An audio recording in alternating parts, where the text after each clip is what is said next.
2 million copies sold and more than 8 months since its release, Killzone Shadow Fall is, according to Sony, the highest selling PS4 game to date. My name is Mario Karen, and in this episode I will share with you the 3 things I don't like about Killzone Shadow Fall. Before starting this countdown, I want to be clear with you. Overall, I like Killzone Shadow Fall. I think the work done by Guerrilla Games is outstanding, and the support and improvements made to the game so far are really awesome.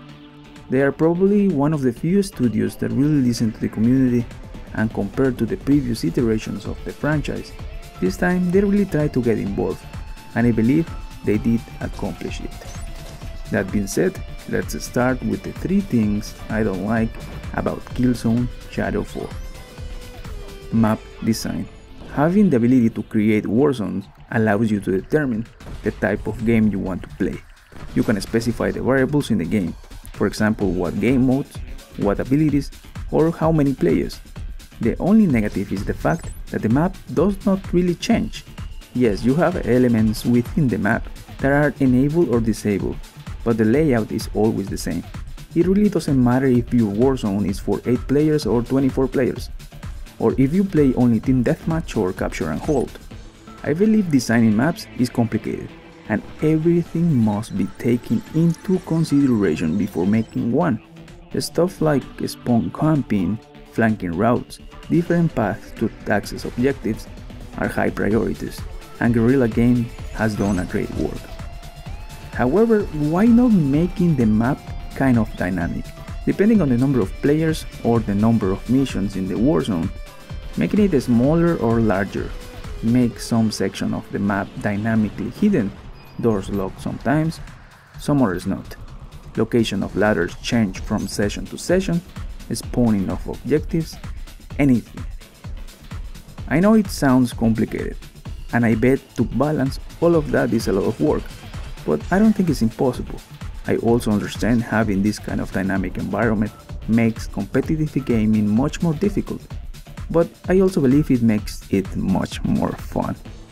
I think Guerrilla Games and the PlayStation 4 can do all of that. Guerrilla already accomplished creating a beautiful game, but now what about creating one beautiful dynamic multiplayer environment? Second thing I don't like is Warzone, and I don't mean all the Warzones concept. I think the idea is great. Having the ability to select how to play the game is fundamental for any multiplayer game nowadays, and is actually a must in any new game. I love Warzones because it's already part of the game. It's not a premium service where you have to pay extra to create one. Also, you don't own the Warzone, meaning you don't have control over the players using your Warzone. Or in other words, you cannot become a badmin. However, there is a tiny thing that bugs me a lot. And although already Guerrilla Games tried to improve it, it is still not clear enough. I'm talking about the number of players on each Warzone. Currently, only the website shows you a number, which is still the meaning of this number is not clear. It could be active sessions or number of players. There are 2 things I believe are necessary to make Warzones the best thing ever created. One is having a Warzones-based server browser. I know it sounds like the opposite of the Warzones, like the whole point of the Warzone is to join any server that has these specific settings enabled.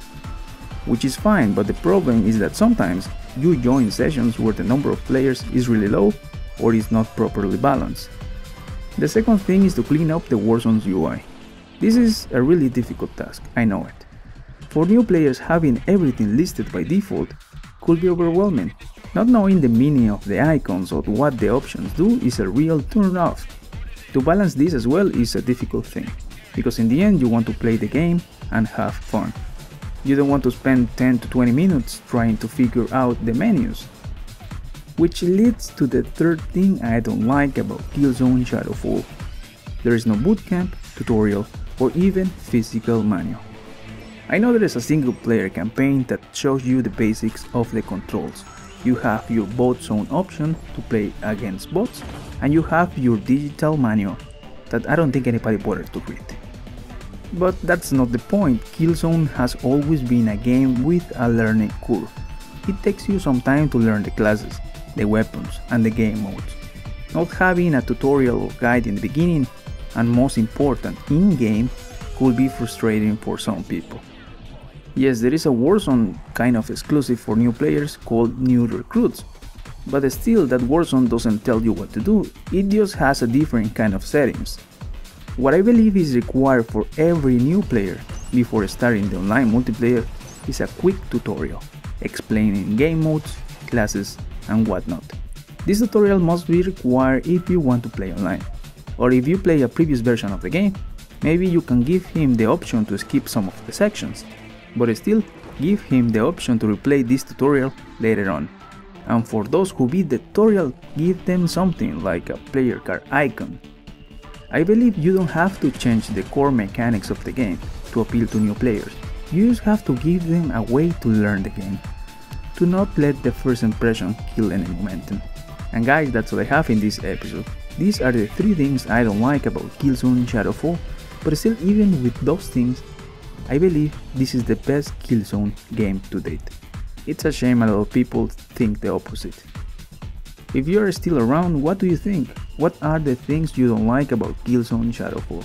Let me know in the comments section below. And please consider rating the video or even subscribing to the channel for more Killzone content. My name is Mario Carrion and I will talk to you later. Until then, please take care.